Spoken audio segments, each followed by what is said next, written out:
Hey, it's Holly, and in today's video, I'm gonna be sharing with you guys 5 mistakes that we have made while building our tiny home. Now, if you guys are not familiar with this series, we are building a tiny home on our property where my mom will be living.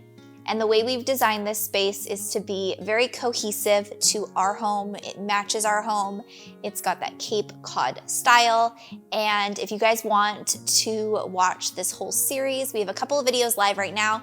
And now that we are at the DIY portion of this build, we will be sharing even more on this journey. So without further ado, let's go ahead and get started with today's video. Now, my hope for today's video is that whether you are building a tiny home or even a home in general, that maybe these mistakes we have made could help you in the process, and maybe you'll learn a thing or two along the way. So we're gonna start off with mistake number 1, and that is hiring an engineer. Now, in our area, anything above 400 square feet needs to have a permit by the county. And this is a little bit above 400 square feet, and so we needed a permit for that. Now, the wait list just to get a permit at the time that we applied for it was anywhere from 8 to 10 weeks. And by the time we received the permit, it was up to 20 weeks, which is absolutely insane. Now, when we were given our permit to start building this tiny home, we were told that our plan was so simple and very simplistic that we actually didn't even need to have hired an engineer at all. They could have looked at our design and tweaked a few things right there and issued a permit. So we ended up spending $2,600 on an engineer, which actually brings us to mistake number 2. Mistake number 2 actually really goes hand in hand with the first one, and it actually has a little bit of mistakes sprinkled into it. And we should have been a little bit more patient when it came to hiring an engineer, although we didn't even need to hire an engineer at all. And we have already been through the building journey, although it's been 7 years. And so even though we've built previously, even though we've had people in our family build, mistakes still are made. And that is what this video is all about. And I hope it can help you guys. We rushed with hiring an engineer. We had a lot of no callbacks after multiple calls, people that retired, also people that were booked so far in advance. So we hired somebody that unfortunately the reviews were made by that person that ultimately didn't help our case, and our plan was actually over-engineered, which then cost us more in materials as well as labor.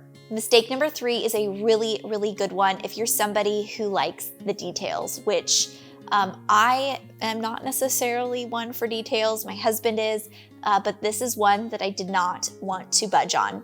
And it has to do with the bathroom. So in this tiny home build, we have our bathroom on the front left-hand side of the plan. Now, this bathroom is only accessed through the master bedroom, which we kind of went back and forth on. Do we want the bathroom to be accessible through the living room? That way, if there's a guest or anything like that. And ultimately, we decided this was the best way to do so. We're still happy with that, but obviously the tiny home has not been lived in yet by my mom. And so maybe she will change her mind. Maybe we will. Maybe we'll have another mistake video. We will see. But the mistake was that we did not realize there was going to be venting pipes out of the roof of the front of the adorable tiny home. I feel like these look like antennas. And so, especially since I'm sharing this whole journey, it is the cutest part of the house. I was like, I cannot have the venting at the cutest part of the angle of this home. It just completely threw off the vibes. I did so much research when it came to how other people did this, and I could not find what other people did. I could not for this house plan, couldn't find it. So what we ultimately did was we rerouted it to go through the master bedroom. But here's where the mistake is made. The mistake was having the bathroom in the front. I feel like that would have helped prevent this, but we had to close off where the beautiful natural beam was, and now we're going to be putting a faux beam in that area. So we still have our original beautiful beam that's in the living room, but we ultimately decided that hiding the piping was better than having the real beam. So that was mistake number 3. Mistake number 4, I think, is a really great one and something a lot of people might not know about.